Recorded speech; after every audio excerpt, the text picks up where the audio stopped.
In August of 1946, a memo crossed a Navy desk in Washington with a subject line that almost no one noticed at the time. Antarctic developments. Priority 1. There were no grand speeches, no press releases, just a quiet reallocation of ships, men, and money toward a destination that officially did not matter. On paper, the mission was simple: a polar research expedition to test equipment and map the ice. In reality, the assets being moved told a different story. 13 ships, 4,700 men, an aircraft carrier designed for open ocean combat, not drifting pack ice. Destroyers, submarines, tankers, icebreakers. If you stripped off the word research, it looked less like a scientific expedition and more like an invasion. The operation was given a name that sounded almost harmless: Highjump. It would become quietly the largest military presence Antarctica had ever seen. The man chosen to lead its public face was Rear Admiral Richard E. Byrd. By 1946, Byrd was a symbol, the clean, heroic aviator of interwar newsreels, the man who had flown over the North Pole and the South Pole, a living postcard from an age of exploration that seemed, after the horrors of World War II, almost innocent. But the Byrd who walked into the Pentagon briefing rooms that summer was not a relic. He was an asset. He understood cold, isolation, and the limits of men and machines in places the map still called blank. And he understood something else: the way the Navy buried things it didn't want discussed in public. The world he served in 1946 was not the same one he had flown across in the 1920s. Nazi Germany had fallen, but its secrets had not landed neatly in Allied hands. Submarines had slipped away. Scientists had vanished into paperclip programs and shadows. Files from the last, frantic months of the Reich were full of half-finished references to special evacuation measures, alternative locations, and continued research under polar conditions. One region turned up again and again in those documents: a wedge of Antarctic coastline the Germans had claimed before the war and named Neuschwabenland. On Allied maps, it was just another section of Queen Maud Land. On a handful of classified charts, it was ringed with question marks and notes in the margins. Possible enemy activity. Further investigation required. That summer, investigation finally got its funding. The Armada sailed from the United States under gray skies and a gray story. Official press releases spoke of scientific teams, weather balloons, and the noble advance of human knowledge. Photographs in newspapers showed smiling sailors waving from railings, with headlines about peaceful exploration. Inside the ships, the story felt different. Crates were stenciled not with meteorological instruments, but with designations familiar from the Pacific War. Depth charges, artillery shells, aviation fuel, in quantities no research outpost could ever burn through. Radar crews drilled as if expecting contact. Gunnery officers ran live-fire exercises on the voyage south. Men read their orders in cramped berths, lit by red lamps. Most saw only the surface, assignments to specific ships, shifts, routines. But a few who had access to planning documents noticed phrases that never appeared in the press releases. Phrases like potential enemy remnants, evaluation of foreign installations, and, in one draft that was supposed to have been destroyed, locate and, if necessary, neutralize. By January of 1947, the ice came into view. Dead. Mountains of frozen water, ridged and broken, looming out of a steel-gray sea. The temperature dropped. Steel groaned. Every man who stepped onto that deck knew they were now very far from everything that made sense. At first, the mission behaved like a research expedition. Teams disembarked from icebreakers to set up temporary camps. Planes were assembled and tested on frigid runways carved into the surface. Cameras were loaded with film. Weather instruments began their slow, methodical work. But even in those early days, anomalies crept into the logs. Aircrews flying reconnaissance reported patches where compasses spun uselessly, their needles unable to find north. Magnetometers swung and chattered, recording disturbances that did not align with known geological formations. A radio operator in one of the escort ships noted bursts of interference that came in sharp, regular pulses. Not the chaotic noise of a storm, but something patterned. He wrote that it sounded mechanical. That line, in the surviving copy of his log, has been neatly inked over. The ink is darker than the rest of the page. As the task force pushed deeper into the Antarctic Circle, rumors began to circulate below decks. Men whispered in mess halls about German charts some officers carried. Annotations in Gothic script showing warm water inlets and ice-free valleys where official American maps showed only blank whiteness. The name New Schwabenland made its first quiet appearance in American mouths. It did not appear in any public dispatch. Byrd established his command post near the ice shelf they called Little America 4th. From there, he began coordinating flights farther and farther into the interior. One set of missions drew particular attention. Repeated runs over a sector that to the men on the ground looked no different from any other stretch of endless ice. The coordinates matched old German claims. On one of those flights, the crew returned shaken. They spoke, not of enemy aircraft or gunfire, but of the ground itself. Looking through cameras and crude ice-penetrating radar, they had seen shapes, deep structures beneath the surface. Long, straight lines, right-angle intersections, cavities that did not resemble natural caves. One navigator described them, in a private letter that would never reach his family, as the outlines of buried buildings. The official mission report from that day refers only to subsurface anomalies. That phrase is followed by 3 blacked-out paragraphs. The techniques were new. Ice radar was experimental. It would be easy, decades later, to dismiss those shapes as glitches or interpretation errors. But if they were meaningless, the response from command was curious. Orders went out for repeat flights, same sector, same altitude, but with cameras restricted. No new film, sketches only. Crews were briefed to confine observations to terrain relevant to navigation. Men who had spent the war photographing enemy fleets were now being told not to photograph specific coordinates of empty ice. On the surface, the icebreakers continued their brutal work. Their hulls shuddered and screamed as they forced channels into frozen seas. It was here that another anomaly surfaced. Hydrophones, lowered to gauge depth and the thickness of ice, began to pick up tones that did not match the natural groans of a moving glacier. At regular intervals, deep below the waterline, there was a low, metallic hum. It rose and fell with mechanical precision, like an engine or a generator throttling up and down. One sonar technician marked the sound's frequency in his log. His notation is still legible. Underneath it, a different hand has written a single word in pencil. Amid these scattered incidents, Byrd prepared for a different kind of mission. Unlike the routine survey flights, this one would go far beyond the established perimeter, deep into the interior, toward a region where even the German charts ended. The aircraft chosen was a long-range patrol plane, rugged and proven. The crew was small, hand-picked. The official record lists the flight as a standard reconnaissance run. But in Byrd's personal notes, the ones never meant for release, it appears as something else.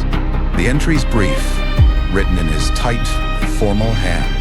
He describes flying over an endless wall of ice, then abruptly entering a zone where the glare softened, where the light changed, where, against every expectation, something like mist rose from below.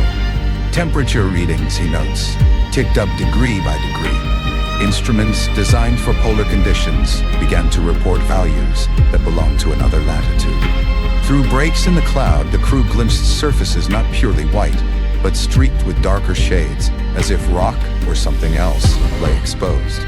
Byrd writes of seeing patches suggestive of exposed ground and possible vegetation, cautious phrases from a mind trained not to speculate. He mentions formations of unusual geometry, glinting at oblique angles, half buried, their full extent hidden, their origin impossible to determine from the air. He never calls them buildings. He never calls them natural. What he does record, with uncharacteristic imprecision, is time. He notes that they flew on a straight course for longer than their fuel calculations suggested they should, that the dials did not match his own experience of flight. That distance and duration felt misaligned in a way he could not reconcile. The surviving diary ends the description abruptly. There is no triumphant conclusion, no dramatic discovery written in clear prose. Just a shift to a different topic, as if pages are missing. The next confirmed entry concerns routine administrative matters. What we do know is this: when the plane returned to base, the mood on the ice changed. Witnesses recall Byrd stepping off the aircraft, not with the exhilaration of a successful exploration, but with a tight, controlled expression of a man who has encountered something he wishes he hadn't. He did not share his impressions with the rank and file. He went straight to his superior officers. The debrief was conducted behind closed flaps, with only a handful of men present. Following that meeting, orders began to flow that made little operational sense. Plans for extended ground parties were canceled. Schedules for establishing a more permanent base were quietly shredded.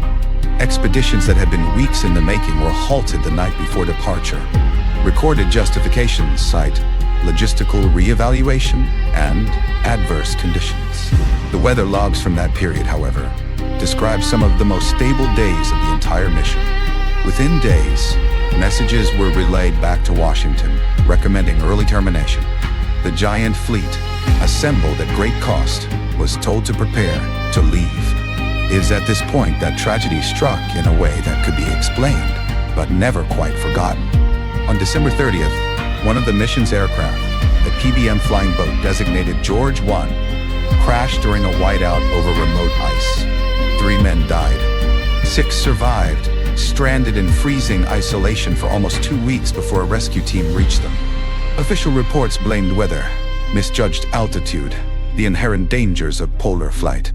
Yet even in this conventional catastrophe, the bureaucratic fingerprints of something else appear. Personal effects belonging to the dead were inventoried, sealed, and then reassigned classification levels far above what routine loss in training would merit. Survivors were debriefed not only about the accident, but about any unusual observations made prior to impact, a question set that appears out of place in a crash inquiry. By February, the once confident operation was unspooling. Ships that had been expected to overwinter were turned around. A mission planned to last 8 months was effectively over in 6 weeks. On the long voyage north, the men who had seen the ice retreated into themselves. Letters home became vague, stripped of detail by censors, and by a sense that what they had experienced was not meant to be shared. Some wrote nothing at all. Back in the United States, the official story solidified like cooling metal. Operation Highjump, the public was told, had been a success. Thousands of photographs had been taken. Valuable data on cold weather operations had been collected. Equipment had been tested. Banners and medals would attest to a job well done. There would be no mention of anomalies in radar readings, no hint of buried lines beneath the ice, no reference to altered flight plans or canceled probes. The raw material of the mission, logs, images, recordings, was gathered, boxed, and sent into a network of archives and repositories. Some made their way to unremarkable warehouses. Others entered the sealed labyrinth of classified storage. Pages received stamps, confidential, secret, top secret. In some cases, a rarer designation, eyes only. Those markings did more than limit access. They created distance. They allowed future investigators to be told truthfully that the documents were not available, still under review, or outside their clearance.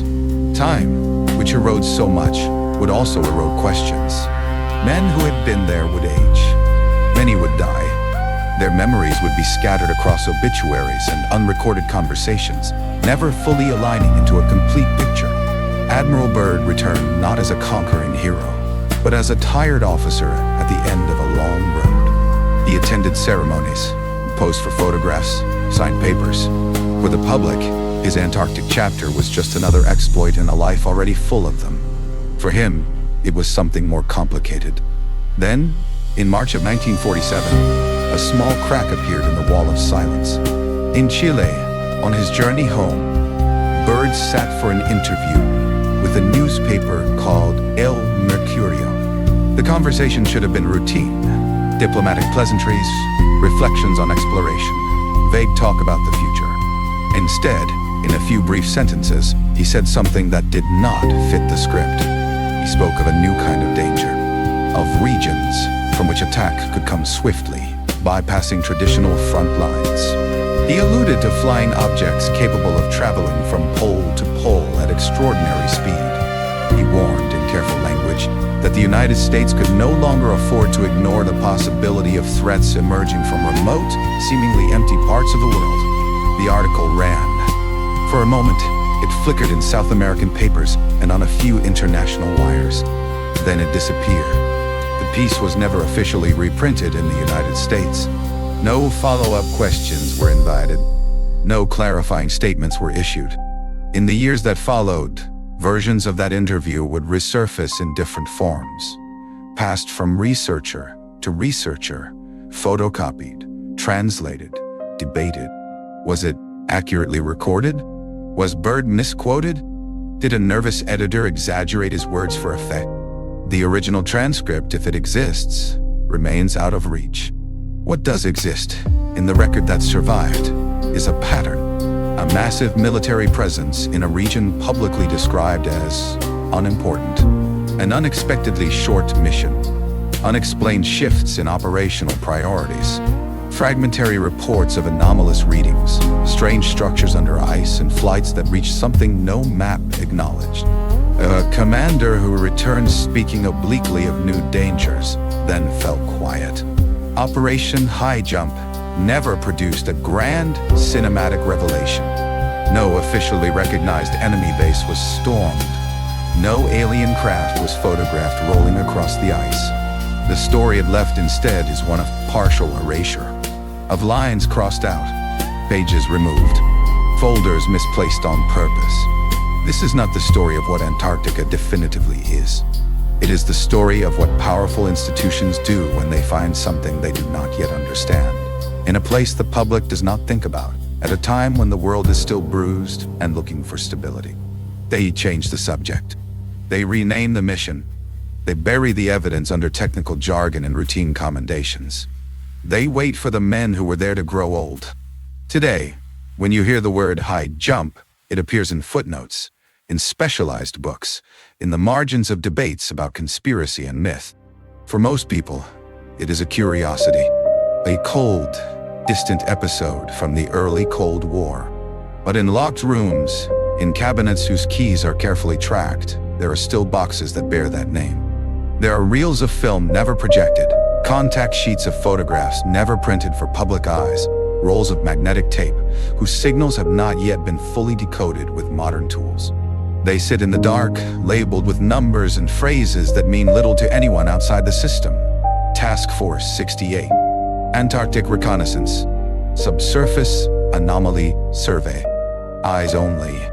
We may never see all of it. We may never know exactly what Byrd and his crew saw on that flight into the interior, or what structures, if any, lie entombed beneath kilometers of moving ice in a sector of Queen Maud land that most maps barely acknowledge.